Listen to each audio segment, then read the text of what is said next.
Well, we're live now. Welcome in. Happy Saturday as the very first Saturday of the new year, as we've got plenty going on across the sports betting landscape here today. A little something for everybody. NFL action, of course. Final week 18 here of the regular season. 2 games there. We also are going to sneak in a little talk here about another championship besides the one coming up on Monday between Washington and Michigan. We got an FCS championship also folded in between there. We're going to break down for you. We got some college hoops. We got plenty of do or die spots in the NFL. Tomorrow, we're going to break down. We've got a hell of a crew here for you today. Bryan Power will drop in. Adam Trigger will be in, as will our very first guest up and ready to roll on this edition of Last Call.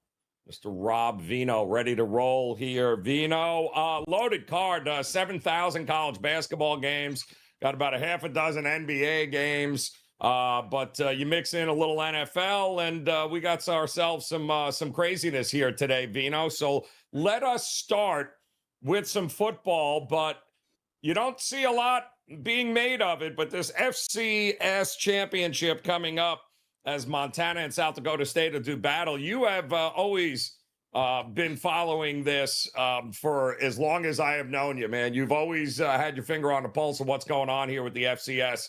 And I know it doesn't shock you that these two teams may be in it, but break it down for us. Is there any value, or is there any way we should be looking at it and betting it coming up this weekend? Yeah, I'll tell you, Joe, I had a change of heart in this game about midweek. Obviously, a lot of times when you look at the number on a game, championship game, and you see double-digit point spread, immediately attracted to the dog, but we came off of that a little bit here. Just some quick background, because I know everybody doesn't follow these teams. South Dakota State ranked number 1 in the country, 14-0. Montana ranked number 2 at 13-1. So you do have the 1 and 2 teams in the nation as ranked right now, playing for this title game. They come from the 2 best conferences in the FCS, Missouri Valley, represented by South Dakota State, Big Sky, represented by Montana. For South Dakota State, Joe, if their quarterback, Mark Gronowski, who's a really good player, and he's been around for a while, if he didn't get hurt in the first quarter of the 2020 championship game, I'd venture to say that South Dakota State would be playing for their 3rd title in the last 4 years. We often think North Dakota State's the big wig when it comes to this, but South Dakota State's run the show for the last 4 years, basically. They're here again, like I say, 3rd time in 4 years. They bring in the 6th best offense in the land and the number 1 ranked defense. Montana, not shabby on defense, number 5, but the offense only 39, so there's a little bit of difference there. You'll get to know both quarterbacks here. Clifton McDowell on one side, Mark Gronowski, as I mentioned, on the other side, both dual threat guys.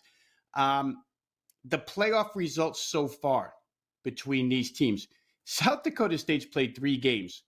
2 of those, they won by a combined 100-0. But the 3rd was against Villanova, and it was played in 25 to 40 mile-an-hour winds. And remember, these playoff games up until now are all played on home fields. South Dakota State that day, the wind was crazy, 25 to 40 miles an hour. They struggled. They beat Villanova 23-12. The other side is coming off back-to-back overtime wins on their home field. Montana got by Furman in overtime. They got by North Dakota State in overtime. So they've had a little bit more of a struggle. I would say this. I would say as I look closer at the game, Montana's offense is going to have some trouble here. They haven't been that great all season long. They've been opportunistic, but not great. They've got some playmakers, game breakers on the outside. But the South Dakota State defense is a very tough team to penetrate. The only thing that they don't do especially well is sack the quarterback. But otherwise, if you just go through their rush defense, their pass defense, nobody moves the ball on them. And as I mentioned, they come from the best conference in the land where FCS is concerned. Only allow 257 yards a game. So Montana's offense, I think, probably can't run the ball and will be forced to throw, could cause some trouble. On the other side, get to know these names. We've seen South Dakota State running back Pierre Strong from a couple years back make an NFL roster. But this year, they've got a pair of wide receivers. They're twin brothers, the Yankee twins, Janke, Yankee twins. They've been around as long as Gronowski has. They're game-breaking threats on every play, and they've got a running back by the name of Isaiah Davis, who's an NFL-style running back. The offensive line is great. As I mentioned earlier, I thought in the beginning 12.5 looked too large. But when you dig into this and you start matching these teams up, it's not that close, Joe. I mean, unless Montana, and they had a punt return for touchdown in their last game when they won in overtime, they'd have to get multiple plays like that. The South Dakota State team, just to put them into context for the viewers, if they play in Conference USA, they're better than Liberty. They would have won that league. If they play in the Mountain West, they probably, I won't say beat, I'll say they come very close, if not beat Boise State, who won that league. So this is not your typical FCS team. It's just a team that likes being a big fish in a little pond. They could play FBS football right now, considering some of the 133 teams that are there. Lines moved up to 13.5. I think it's probably the right way. I could see the final score here. South Dakota State rarely gets held under 30. I think you could be looking at something like 34-13, 37-16, somewhere in that vicinity. It puts it close to the total, so I won't go there. But I'll take South Dakota State minus the points here to win another national title.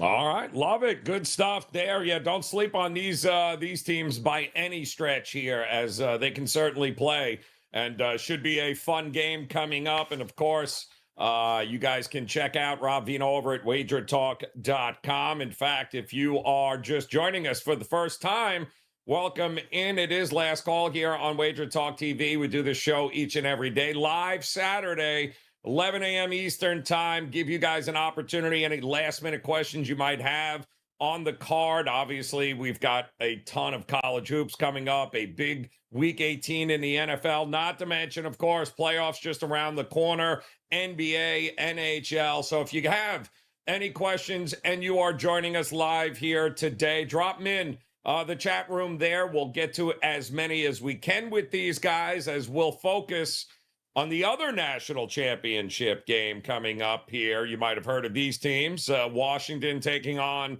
Michigan here.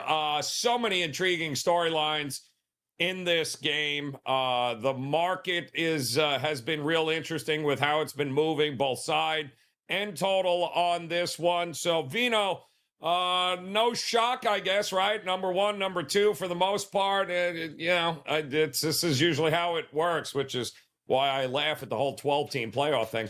But tell me, how are you going to look at this one here come Monday? Well, for the show here, Joe, we're going to approach it from side perspective. But I'll go over enough here to give people a feel for both side and total. In my mind, and I know everybody's got thoughts on this game, right? We've heard them all week long. We'll hear them for the next couple of days. But to me, the biggest key in this game is, can Michigan's pass rush get to Penix? Because if they don't, it's probably a long day defensively for Michigan. Washington's offensive line, as we know, won the trophy as the best offensive line in the nation. I think it's called the Joe Moore Award. Michael Penix and the Washington Huskies dropped back to throw the football 524 times this year. He got sacked 11. That's one sack every 47.5 pass attempts. And Michigan's a big sack team. You saw it against Alabama, but this is not Alabama's offensive line. So it's an interesting battle. Penix and the OL against that defensive front for Michigan. And then I would say, and I always try my best. I'm not a defensive coordinator, offensive coordinator, but I do try to think like they think. And if you're Michigan, do you just try and play some sort of umbrella and keep these guys underneath? Do you try and jam them at the line of scrimmage? I think the problem for Michigan and everybody else that runs into Washington is they have 3 NFL wide receivers. Right? I mean, Polk, Adunze, and McMillan. They're all going to the NFL. Can you handle all 3?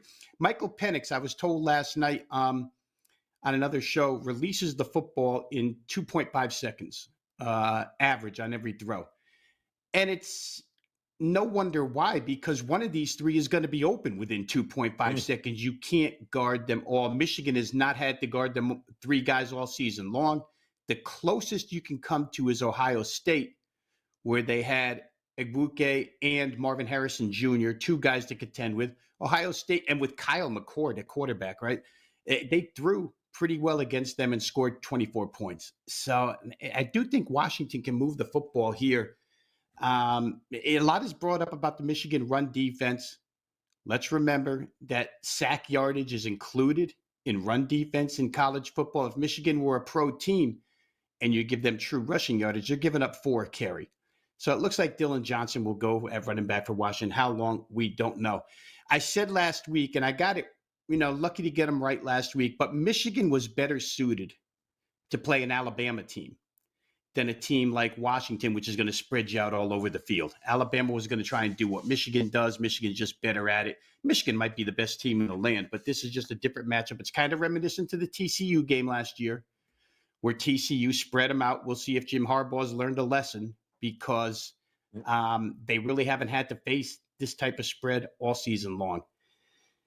The other side of the coin, and you get into a chess match, right? Let's give Caleb DeBoer and Ryan Grubb, the offensive coordinator, a lot of credit here. They're going to be going up against Jesse Minter, the defensive coordinator. That's a big matchup. And DeBoer and Penix have a little bit of history with Harbaugh because they came from Indiana, right? They were together there inside the Big Ten, so maybe they know a little something. All that being said about accolades for the Washington offense, Michigan's offense is probably going to do very well too here against the Washington defense, which by all rights hasn't stopped anybody all season long, right? And Michigan, it really doesn't matter. I think I went over these numbers on a different WagerTalk show, Joe, so I won't go over them again. But I will say that in their most important games of the season, Michigan has chosen to run the ball, go run heavy, and grind clock. Been pretty successful doing so. And it still doesn't mean they don't score points, right? This team somehow still scores 27 or more, even when they're trying to, use a lot of play clock. They're going to have success against the Washington team. I think in the end, I like Washington plus the 4.5, maybe not to win outright, but plus the 4.5. There's backdoor opportunity all the time with this team. If they're down 11 in the fourth quarter, they can score a touchdown and cover a game for you. And B, what we saw last year with TCU, if Michigan gets behind the way TCU got on top, Michigan chased all game long. They didn't quite get there. They might get there here, but can you cover 4.5 if you're chasing all game long with Michigan-style offense?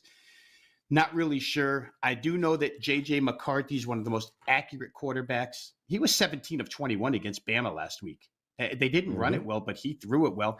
And their play calling was terrific. I think, again, it's a really good chess match. I have a hard time laying points in a game like this. I think Washington will show. And I think Washington's a much more formidable opponent for Michigan than maybe Bama was. Bama's a little one-dimensional and young, and they caved in their offensive line. So side perspective, I'll look at Washington plus 4.5.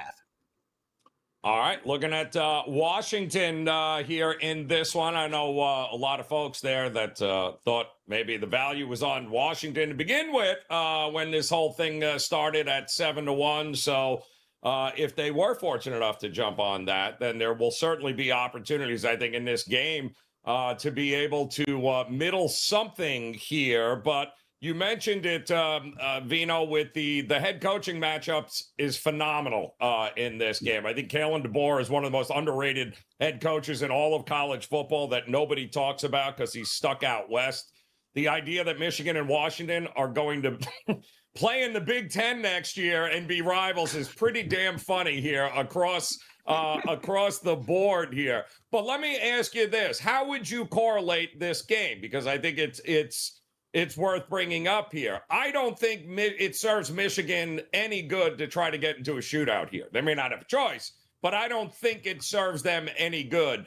If they play in front, I see them just trying, because it's a bend, don't break Washington defense. We know this. They're a great scoring defense, but they'll give up a lot of yards. I don't see how it makes any sense for Michigan to want to try and go foot to the pedal to the metal here, and let's see what I can beat Washington at its own game. It feels like Michigan to the under, Washington to the over. How would you correlate the game? Yeah, it's interesting because Michigan won't try to get into a track meet. They won't. If you're on the Washington side and you're the defensive coordinator on that side, what you do is you throw 8 men in the box and say, go ahead and try and run. We'll try and stop you. The answer to that is, hey, we ran it 27 straight carries or something against Penn State that had the number 1 run defense in the nation. And we still wound up scoring 30-something points. No matter how slow we go, no matter how we try to grind, we still get our points. And then, of course, the counter to that is Washington's explosive at any given time. If Washington gets 10 or 11 possessions, they probably score on 4 of those. Michigan could still win the game. So it makes it difficult, Joe. I do agree with you. There's no way Michigan wants to shoot out. And for what it's worth, if you check how slow Washington is per snap, they're not a fast team either. They chew up like 29 seconds a snap. But the difference is they gain like 8 yards a play. So, you can be slow. And I don't think they had any regard for any of the defenses that they played in the Pac-12 this year, tell you the truth. I mean, let's take our time. We're going to get 18 yards on this play. Who cares? With Michigan, maybe at times or spurts in this game, they try and speed it up a little bit. So, as you said, it's a head coaching chess match here, and we'll see. It wound up being one between Saban and Harbaugh. Harbaugh won. Washington played one of the better run defenses in the country last week against Texas. Texas doesn't defend the pass very well, but Washington threw all over them. They work backwards, right? Washington throws to run. That's all. So, yeah, I mean, your original thought, Michigan doesn't want to get in a shootout, but they still score points. They've never wanted to get into a shootout. Yeah, and obviously Washington's defense better against the pass this year than the run. The numbers are skewed a little bit because of the yardage that they give up, but make no mistake about it, that's a ball hawking secondary there. So if McCarthy's they're gonna try to pass on them. Good luck. Let's see how that works out. Let's head to the questions here, and we'll go to Rise and Grind. Vino, if I like the Michigan side, is there a Joe Raineri first half play special here? I feel like Michigan starts hard and Washington eventually figures it out. You brought it up, Vino. Washington, the thing you love about Washington all year, especially as a dog, is they're never out of it because they can go up tempo, they can slow it down to a crawl. But when you have that kind of passing offense that you can pass on anybody, even if they're covered, they're never out of it. So it's an interesting thought that and who do you trust from a head coaching to script out the first half better here? Harbaugh or Kalen DeBoer? Because I think that's really what it comes down to. Yeah, and they all become personal opinion, right, Joe? I mean, I don't know that there's a definitive answer until we see how it plays out. So you like what you like, and you play what you play in this game, because we've sat here for, the last few minutes and gone back and forth on how each head coach could have an advantage, how each offensive coordinator could have an advantage. It's a great matchup.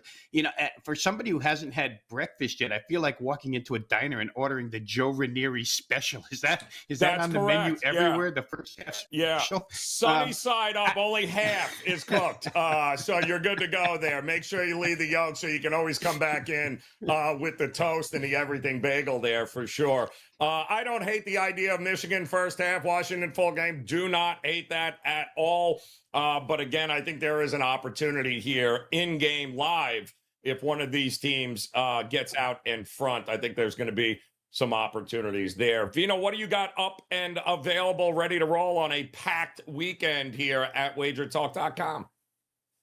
I tell you what, the biggest stuff available on my homepage, Joe, is NFL. I haven't had a 5% play since November, but I do have one this weekend in NFL play, along with a 4% best bet. So a couple of top-level plays here going off, up and available right now at WagerTalk.com. We will come with some NBA a little later. NBA was good to us last night, 2-1. So check it all out at WagerTalk.com.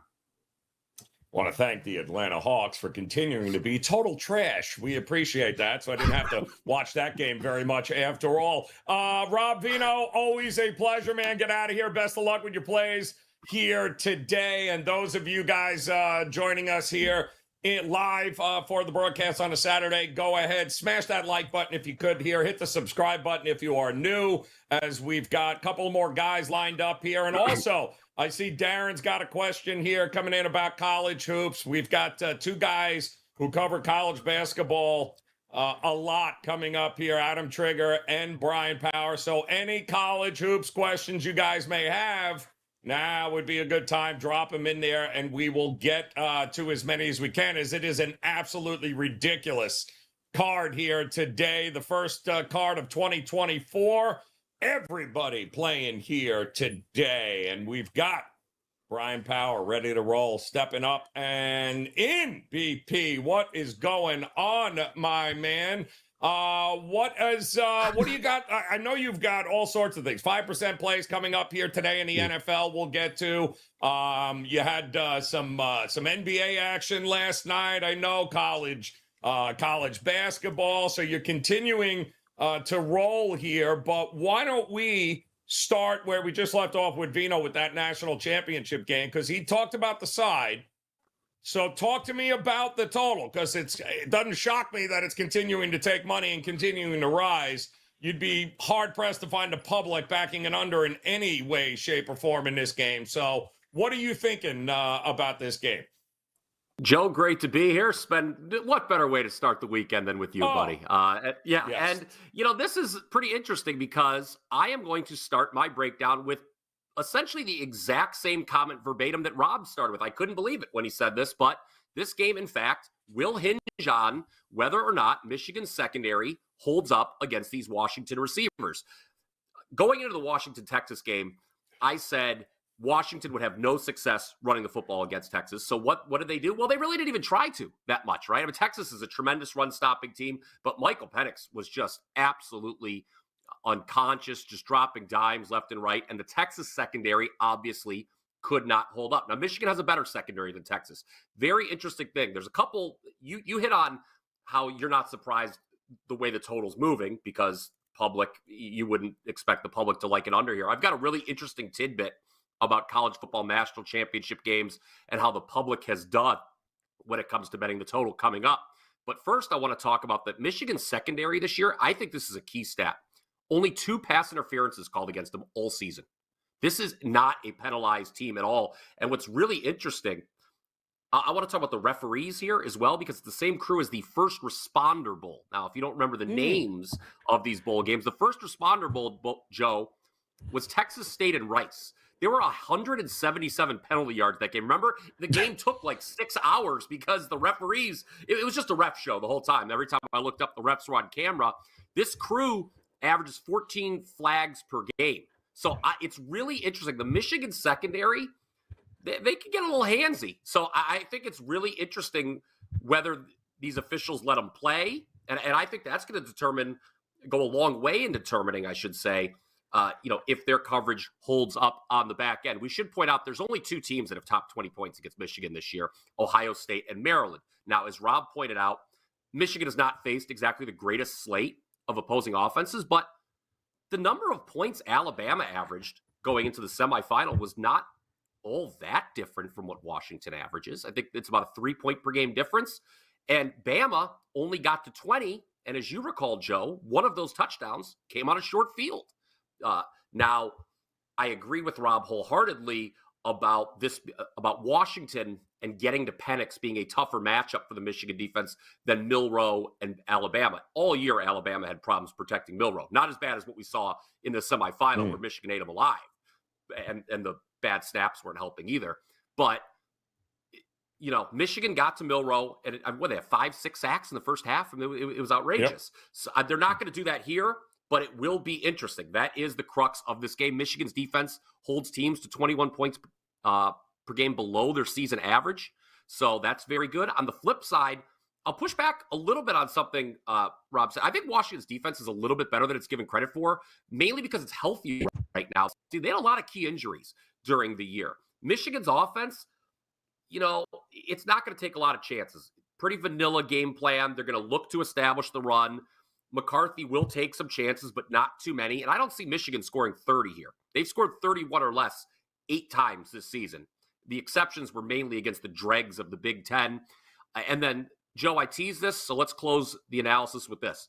Playing against the way the total has moved in national championship games over the last 11 years, if you did that, so right now, obviously, we've seen the number tick up, but if you played against these line moves the last 11 years, you'd be 10-0-1.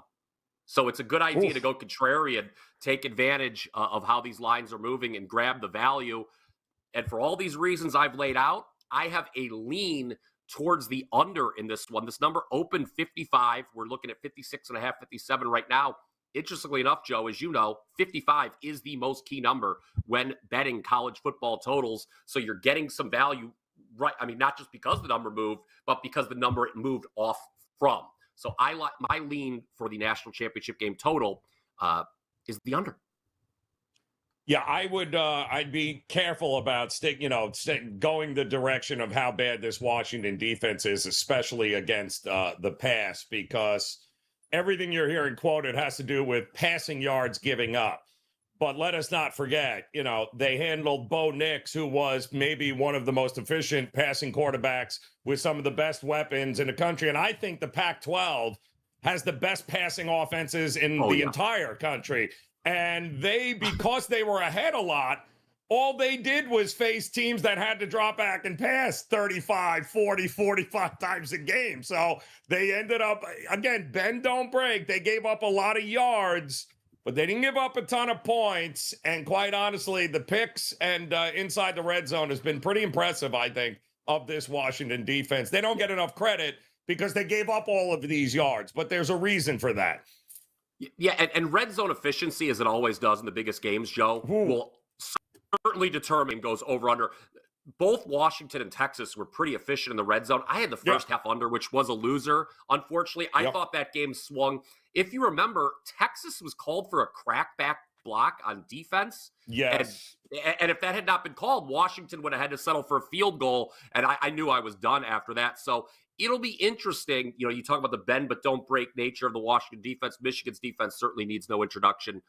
So if these defenses could buckle down in the red zone, I think the under is in good shape as well. All right, good stuff there. I see we got some college hoops questions we're going to get to here. And especially because I know Trig's coming up, Utah State, Colorado State, the game of the day. He was just there. So I'm sure he'll have something to say about that game coming up.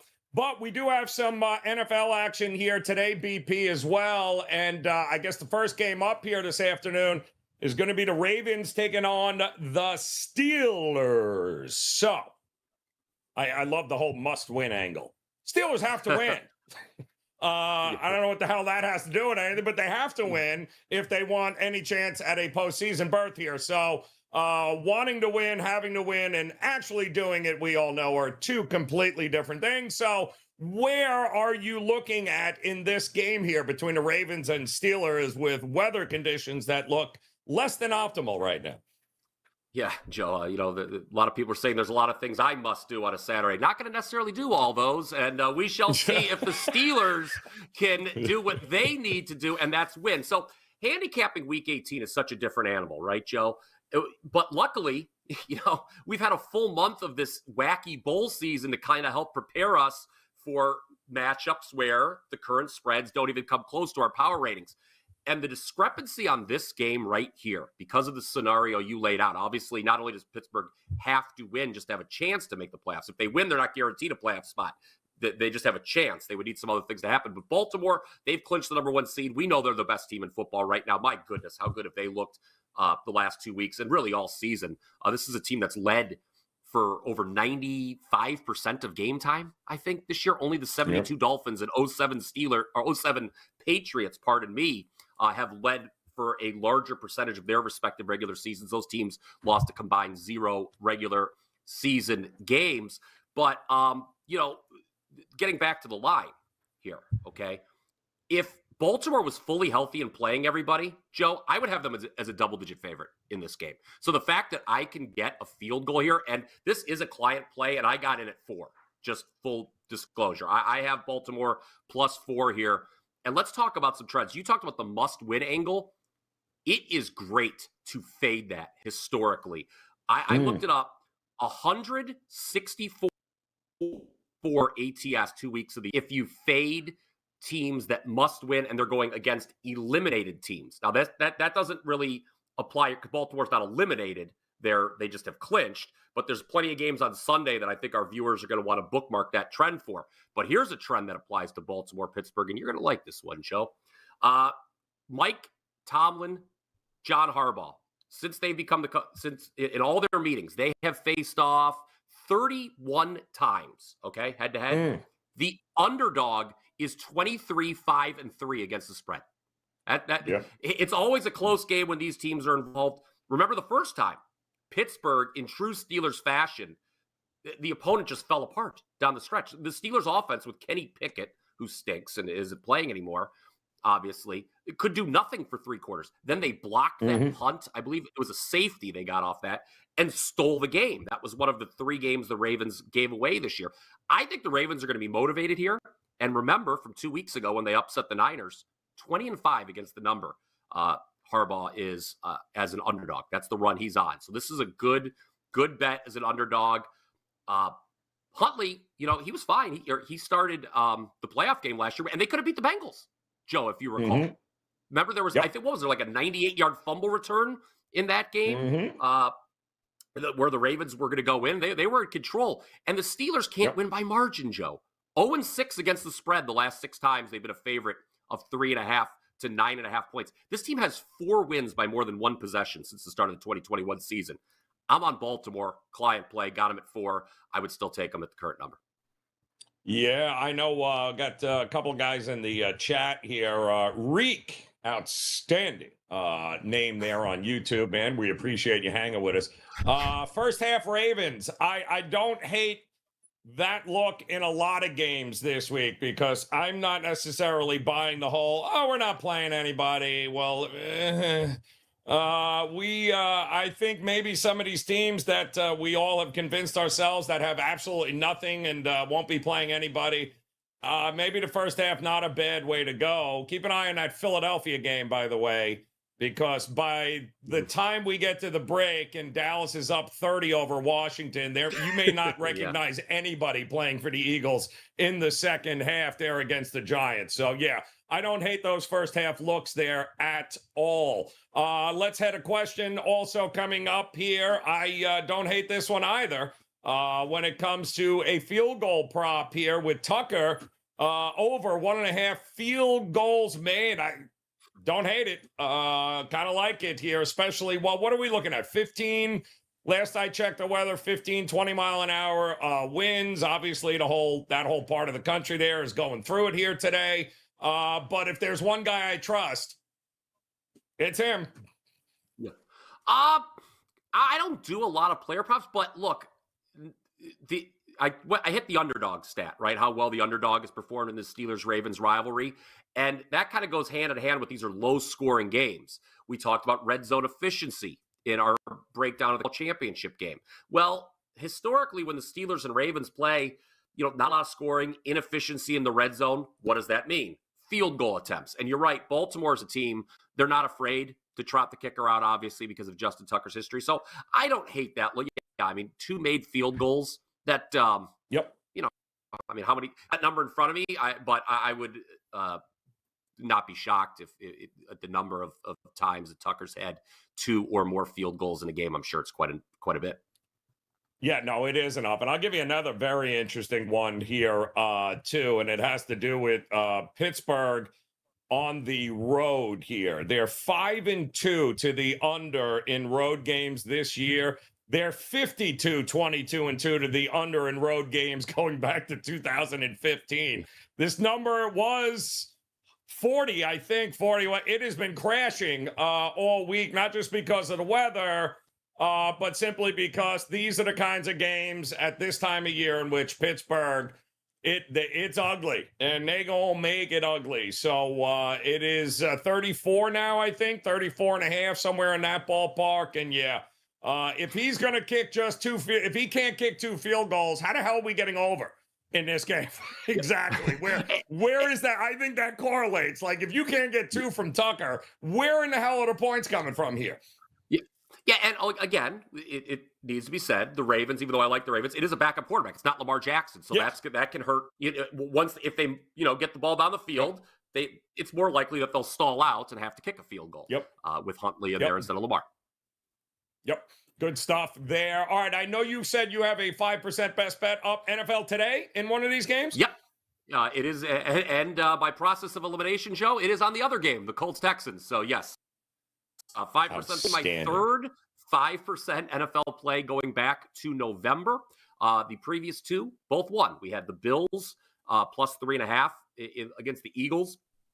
pardon me, that was a game that I thought they should have won outright. They had to hold on for the cover in overtime. I remember, as I bring this game up, I remember rolling on the floor during that coin toss saying, please, please. And we got home. I love it. The second game, the second 5% play and the last one we had in NFL, there was no rolling around. There was no sweating. It was very easy. It was the Detroit Lions absolutely destroying the Denver Broncos on a Saturday night, Joe. And as I look at the calendar, it says it is Saturday night again, this game. So hopefully we'll have some Saturday night magic again.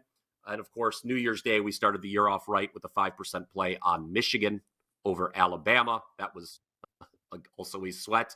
So I don't think this one's going to be a sweat. I really like the Texans-Colts game tonight, and that is why 5% play. We've got some college basketball as well on the docket. We're really rolling. We had an in-person are a horrible basketball team. Wait, you broke up there. Wait, you said an in-person. Where were you last night? Where were you? I was at the Cavs game, Wizards. And you went to the Cavs game. Oh, that's right. The Wizards are just hot ass. Yeah, no, that's terrible. That is certainly one way to put it. Yes. I hope you were given the tickets. I hope you didn't pay money to go and endure a Wizards basketball team at all. Did you? Please tell me no. I paid for it. It was a nice date night with the wife. But hey, I bet the under. Boy, the game started off the Wizards. My God, I've never seen a team care less. It was an easy under there. We're up 51.2 units over the last 60 days. We're going strong. WT.buzz/BP. Go get him, BP. All right, good luck, man. Outstanding stuff as always. Visit him over at WagerTalk.com. Hop on board with them. Don't forget, New Year, guys, which means the opportunity to partner up with Brian or Rob Vino or anybody at WagerTalk.com. You get 37 straight days of all access. That is every sport and every best bet of theirs, 37 straight days. That is a great opportunity to kick off the year, partner with these guys as we head through the NFL playoffs. We got a national championship game coming up, a ton of NBA, NHL, as well as college basketball, and nobody better here to talk some college hoops than Mr. Adam Trigger in the house. And Trig, we've got a lot of college hoops questions here. Those of you guys joining us live, we certainly do appreciate it here. We're going to rattle through a bunch of these here before we eventually get to the Colorado State, Utah State. We got some questions in there. That tips off a little bit later, but we'll try to get through some of these games here, Trig, that start up at the top of the hour. We'll start there and then work our way down. I know one of the first questions came in was regarding DePaul and Georgetown. Don't know if you have, DePaul is just, the money seems to be going their way, though. Are you trusting Georgetown in this one here? I don't trust either of those teams, Joe. First of all, I'm telling you, it's brutal. Listen, so for this one, I'm just going to look at, it would be DePaul or nothing, just based on the fact that, there's just no chance I'm laying 6.5 with that Georgetown team. And it would be the reverse if it was the other way around, right? It would be the reverse if it was the other way around. If it was Georgetown catching points in a no atmosphere DePaul, I'd probably take the team that was catching points. Last year, Joe, they were paying fans to go to some Georgetown games. I remember Siena went down there. There was 2,000 fans, and they were just trying to drag people into the arena to make it look like they had a crowd. I want no part of Georgetown at all. 6.5 point favorite. You couldn't. I don't like DePaul either. But if I have to, I don't know. That's we have 145 games, and that's the one you want to know about. Yeah, I know. I just throw it out there. Now listen, we're not going to like all of these games, guys, obviously, but I do want to recognize if you drop the question in there, if you have a question about any of these games, we'll go ahead and drop them in there and just tell you whether or not we like them, hate them, or have no opinion on them here, and we'll rattle through as many of these as we can. Chattanooga taking on Furman -2 for Chattanooga here, taking on Furman here. Have you bet either of these teams at all so far this year here, Trick? So, Joe, I have not bet either of these teams so far this year, but I do have an opinion here. I think Furman's going to get a couple of their players back. So you got to remember their loss to NC Greensboro. They had 7 scholarship players suited up. They were without their top 3 scorers. And actually, they didn't play half bad. I mean, they ended up losing the game by like 10 or 11 points. But all things considered, it was a decent effort. I think JP Peggs is going to play today. And I think the other one, Alex Williams, also could be back. So even if they got one of those guys back, remember, the one thing about Furman, I mean, this is an extremely deep team. So even with like 7, 8 guys, like, that might get overblown a little bit when you talk about Furman, because they're probably like 10 deep, especially in the context of like SoCon play. Like, there's 10 guys on that team that can rotate in and out, and Furman's not going to be that much worse. So I would wait on this one, like, or just make sure you're really confident. If they got one of those guys back, so I know Marcus Foster is still going to be out because that's an injury. But Peggs or Williams, if they got one of those guys back today, I think it gives them a good enough boost to justify, looking at them in this matchup. It would be Furman or pass for me. All right, make sure you have a good understanding of who's playing in that one. Real quick, I'm seeing Seton Hall popping up. Maybe and these 2 teams are rolling here. I mean, I just watched Marquette dismantle Creighton, right? And then Seton Hall, we've seen them already beat UConn and Providence. Now they got to go at it here. I think it's 5.5 is what we're seeing, and it looks like Seton Hall might. Is this a home dog we're worth considering here? Yeah, I mean, I kind of quickly moved past it. I thought the number was pretty accurate, but I will say, like, that can be a tough plate. That's going to be at the Rock, Joe, the Prudential Center, in Newark, New Jersey, and tricky home court. They tend, now this is a perfect example of like knowing the respective home courts and stuff. That place will be rocking for a noon game today, right? Like, that'll be packed. It'll probably be sold out. That's going to be a great atmosphere. At least it should be. It has been in the past. When Seton Hall gets a ranked opponent in there, they typically pack that place out. I've always given Seton Hall a little bit of a bump for home court. If I had to play that one, it would probably be I'd probably take the 5. That sounds right there. Is what side I'd be on if I had action in that game. So, quick question here on North Carolina and Clemson. That too coming up at noon here, guys. Clemson kind of got backhanded by Miami here this week. Trig, it was close until the second half, and Miami dropped almost a 60 burger on them, and then Clemson was just like, "What the hell's going on here?" But the money keeps flowing in this morning on Clemson at home. What do we do? Are we fading North Carolina here? Is Clemson bounce back? I lean toward Clemson at the current number. I don't really want to lay 3. It feels, it definitely feels like a bounce back spot for Clemson. And that's another venue I will definitely give like a pretty good home court edge to. I know that they're going to have they're not going to have an issue filling that place without the students, or I think most of them start to trickle back in this week. Lean Clemson there, but like before I could really do anything with it, that number kind of got away quick. So you're looking at big time. 3. I think it was as high as 3.5 at one point. It might have at some point. There's someone out there that's not going to let North Carolina plus 3.5 just hang out there. So it looks like it's come back to 3. I lean Clemson just in the bounce back spot. I think they're. I gotta say, watching Joe Girard all these years in Syracuse, he's been a revelation on that Clemson team. They just know how to use him better than Boeheim ever did. So I like Clemson. I'd be surprised if they lose 2 games in a row. So we'll say lean towards Clemson there. All right, so those are the noon games here, guys. We do have a couple of games and some questions coming in on Nova and the Johnnies, Rick Pitino and company here. I give up on Nova, dude. It's either a 3 or not, and if they're not hitting threes, they can't score. It's the most shocking thing with Nova, who I thought would be with all those upperclassmen. I thought for sure they'd be a little bit steadier than what they are, and the Johnnies, just when you want to stick a fork in them, they're really starting to play well for Pitino here. It looks like St. John's money early here, Trig, in the market here, knocking the number down. What are you thinking?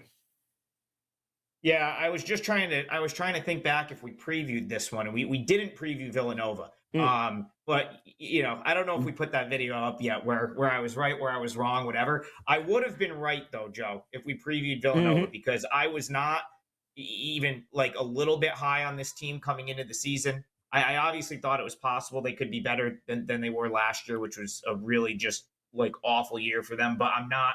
Yeah, I wouldn't be laying points with Villanova. That at that same token, do I want to, play St. John's on the road here? Probably not. But two teams that I really more or less prefer to bet against right now, so it was an easy pass for me. All right, good stuff there. And moving on down the line here, we've got, what do we do? We just talked about a couple upset wins there by Seton Hall against Providence and Creighton. And guess what? They're getting ready to do battle here today, Trig.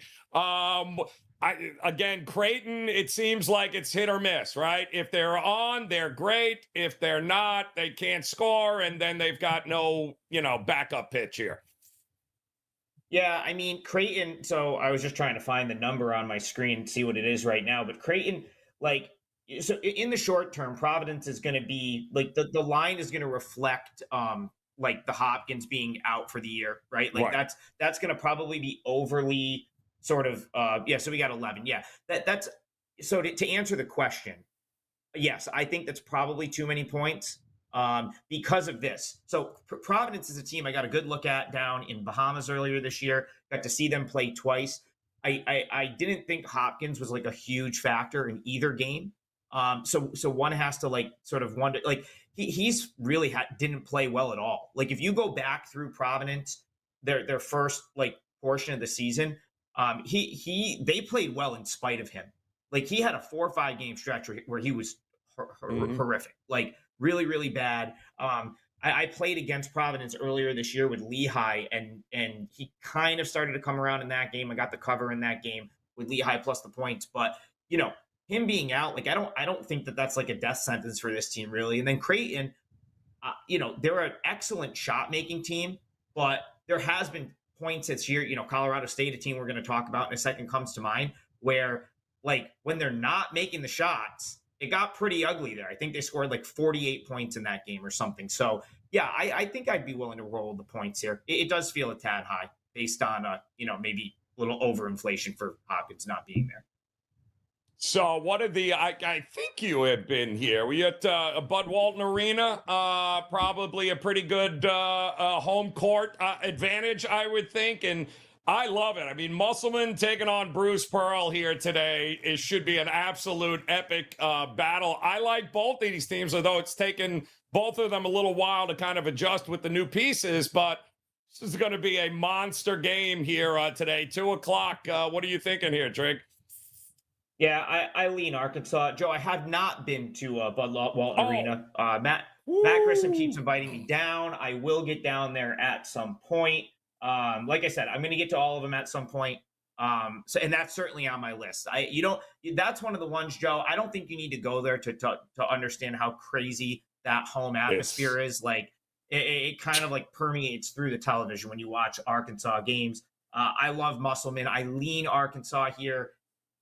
Didn't get there with it, but it's also you got to understand too, on a card this big with 145 games, I've narrowed it down to a couple of spots. I've got 2 client plays that are locked in, and I've got 3 other games circled that I may add. One of which we're going to talk about momentarily. But yeah, I could see myself maybe getting to 4 client best bets today.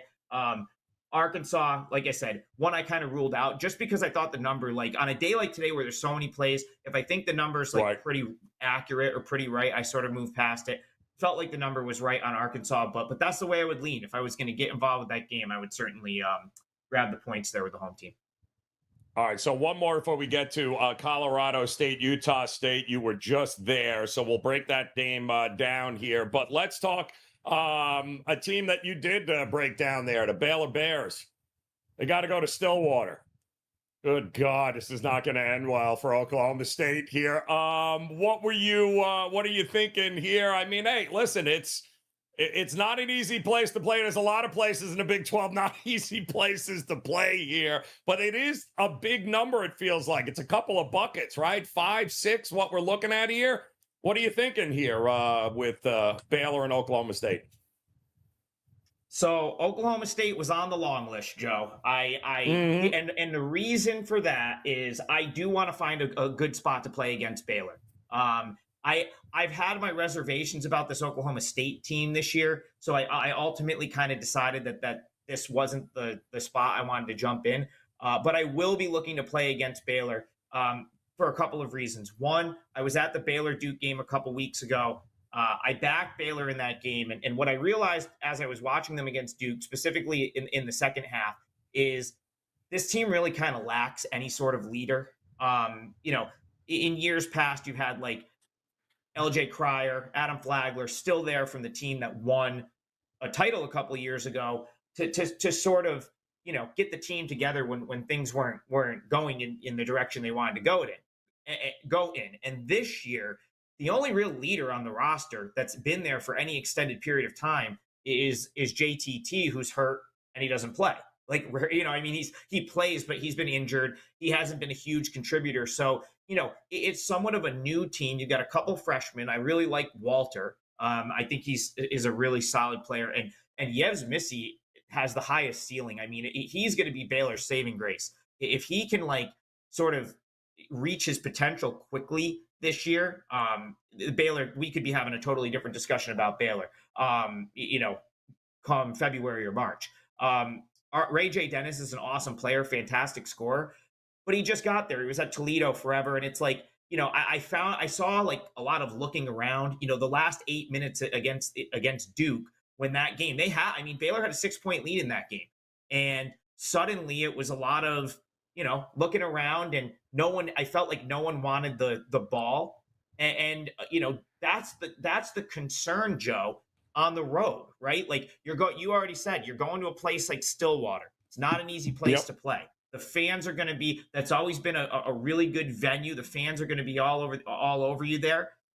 I need someone that can that wants the rock final 4 or 5 minutes. That's no, I'm the guy on this team. I'm going to close this game out.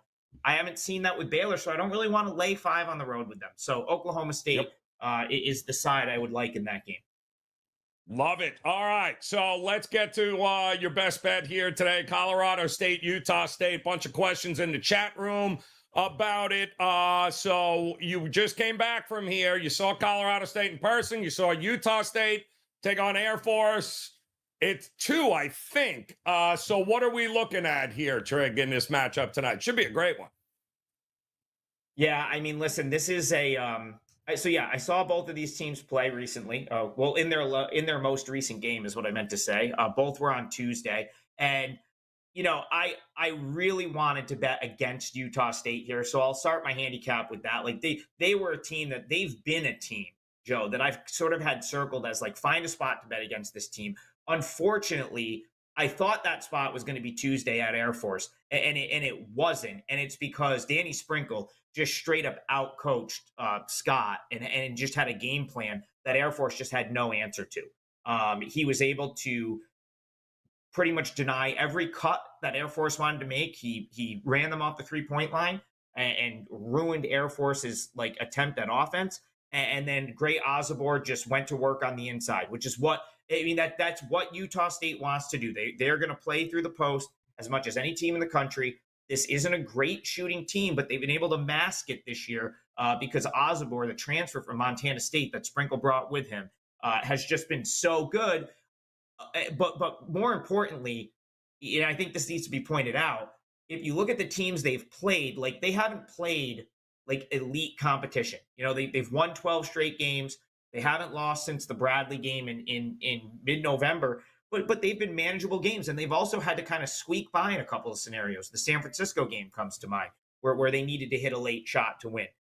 So I just think they're stepping up in class to the point where it's Colorado State. Joe, this team's awesome. From what I've seen a bunch of teams play this year and a bunch of really good teams. I've seen Duke, I've seen Baylor, I've seen Providence, Miami, in person so far this year, obviously others, but Isaiah Stevens is the best guard that I've seen play in person yet this year. I mean, he is. You get a different respect for it when you're watching a lot of these guys play up close. Like they're all really good. Like that's what I don't think like comes through all the time when you're watching on TV. Is like every dude playing in Division One is legit, and then the ones that are playing at the high level are like all like phenomenal. And then you see a guy like Isaiah Stevens who seems to have eyes in the back of his head when he's passing the ball, that can score, that doesn't miss. Like he's hitting 53.4% from the field, 17.4 points per game. He never takes a bad shot. And then you look at Colorado State. They're in the top. They're the number one team nationally in field goal percentage. 53% from the field, top 23-point shooting, top 20 in field goal percentage, assist to turnover ratio. I mean, in my opinion, all they need to do to win this game is figure out how to double the post, get the ball out of Osborne's hands, and turn Utah State into a shooting team. If they do that, they win the game easily. And Nico Medved's an elite coach. So I'm really close. I liked when I come on here and give out a play and then tell you I haven't bet it yet. I like to give the reasons why I haven't bet it yet. Pretty simple. One, that New Mexico win for Colorado State was a big deal the other night. And they win, and they win it going away. It was like it was a big home game, big home win. And they have Boise State coming up. So this is a tough, like, going out to Logan, and then you've got Boise State coming up. I'm just worried that, like, I don't want to catch them in, like, the flat spot off of, like, a huge win over New Mexico. And then the other thing is, like, Logan's a great atmosphere. This game's already sold out in Logan. So they've already sold it out at 12 hours before the game. And I'll give credit where credit is due here, Joe. I underestimated Danny Sprinkle. I thought, he's coming from Montana State to Utah State. I thought he might be in for like a more middle of the pack finish in the Mountain West. I was so impressed with his game plan against Air Force that I find myself not wanting to bet against him anymore, after that 30-point beatdown. But Colorado State's going to be a different animal. I don't think Colorado State should be the underdog here. So I have a strong lean toward Colorado State +2. I have some time here. This one's later. Like, this may be an ad for me. So follow me on Twitter at TopLightSI, because if I do add this one to clients, I will tweet it out. But if it doesn't end up on the client card, it's going to be one of those just miss scenarios, just because all the boxes weren't checked. But the big takeaway here, Joe, Colorado State, they're as good as advertised. They're 13th in the country. I think this team is going to win the Mountain West. I think they're going to be in the top 10 to 15 teams all season. So, do what you will with that. But I really like this Rams team, and I was super impressed when they absolutely just throttled a very good New Mexico team on their home floor on Tuesday. Love it. Good stuff there, Trig. All right. He also has a bet on the Bills and Miami game, which he's covered in a number of shows this week, all available, guys, over at WagerTalk.com. You can check them out there. But the bottom line is a lot of college basketball, great opportunity to partner up with him right now. We told you that New Year promo here, 37 straight days of all access with Trig, gives you every play, every sport, 37 straight days. Guys, it is the way to go. Visit Trig over WT.buzz/AT. Head over to WagerTalk.com. Partner up with him. It's going to be a monster day in college basketball, NFL, and everything else. Trig, thank you so much, man. Appreciate the time. Crush it here today. Of course, we'll see you again on Monday here at Wager Talk. And for those of you joining us live today, we certainly appreciate you as well in the chat room. Gary and Daryl, the crew.